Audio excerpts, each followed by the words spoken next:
SOKCHO, South Korea, AFP, with tears and cries, dozens of elderly and frail South and North Korean family members met on Monday for the first time since the peninsula, and their relationships, were torn apart by war nearly 70 years ago. Clasping one another, they tried to bridge the decades of separation through precious physical contact, and by showing each other pictures of their relatives.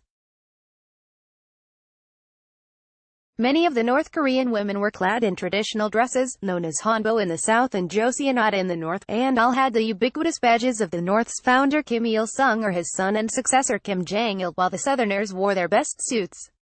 Get the Times of Israel's daily edition by email and never miss our top stories. Free sign up as soon as 99-year-old South Korean Han Shin-ya approached their table. Her two daughters, aged 69 and 72, bowed their heads deeply towards her and burst into tears.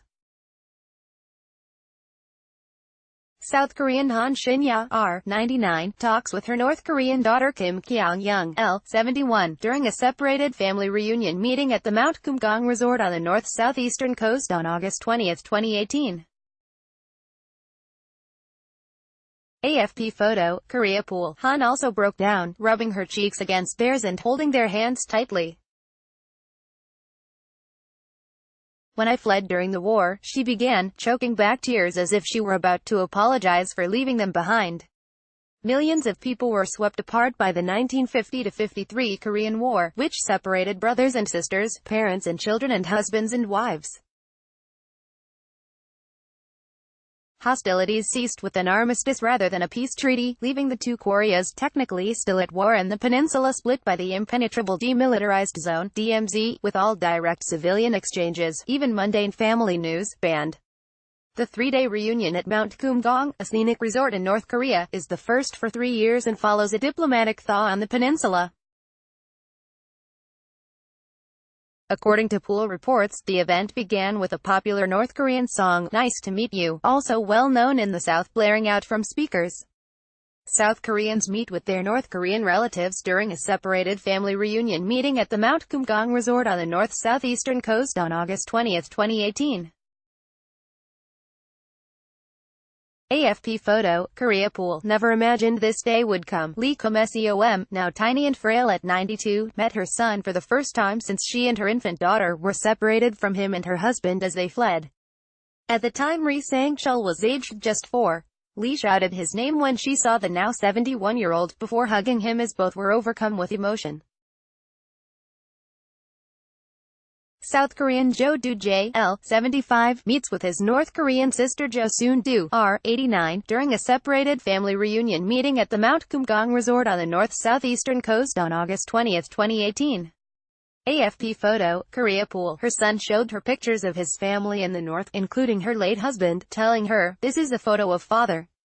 Before leaving for the meeting, Lee told AFP, "I never imagined this day would come. I didn't even know if he was alive or not." With time taking its toll, such parent-child reunions have become rare. Since 2000, the two nations have held 20 rounds of reunions, but most of the more than 130,000 Southerners who signed up for a reunion since the events began have since died. More than half the survivors are over 80, with this year's oldest participant Baek Sung-kyu aged 101.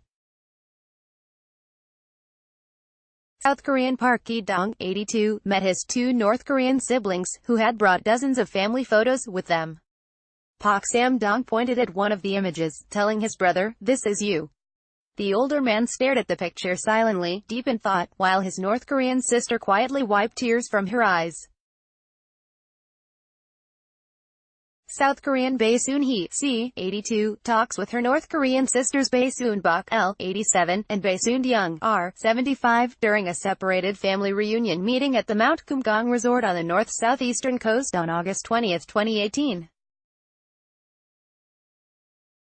AFP photo, Korea pool. Bittersweet. The reunions are resuming after a 3-year hiatus as the North accelerated its pursuit of nuclear weapons and ballistic missiles and relations worsened. After a rapid diplomatic thaw, the North's leader Kim Jong-un and the South's President Moon Jae-in agreed to restart them at their first summit in April in the DMZ. The two Koreas have since discussed cooperation in various fields at meetings between officials. But while Kim and U.S. President Donald Trump held a landmark summit in Singapore in June, Pyongyang has yet to make clear what concessions it is willing to make on its nuclear arsenal, while Washington is looking to maintain sanctions pressure on it. Families at previous reunions have often found it a bittersweet experience, with some complaining about the short time they were allowed together and others lamenting the ideological gaps between them after decades apart. South Korean Lee Kum-yin, c. 87, meets with her North Korean relatives during a separated family reunion meeting at the Mount Kumgang Resort on the north-southeastern coast on August 20, 2018. AFP photo, Korea pool. Some of those selected for this year's reunions dropped out after learning that their parents or siblings had died and they could only meet more distant relatives whom they had never seen before. Over the next 3 days, the 89 families will spend only about 11 hours together, mostly under the watchful eyes of North Korean agents.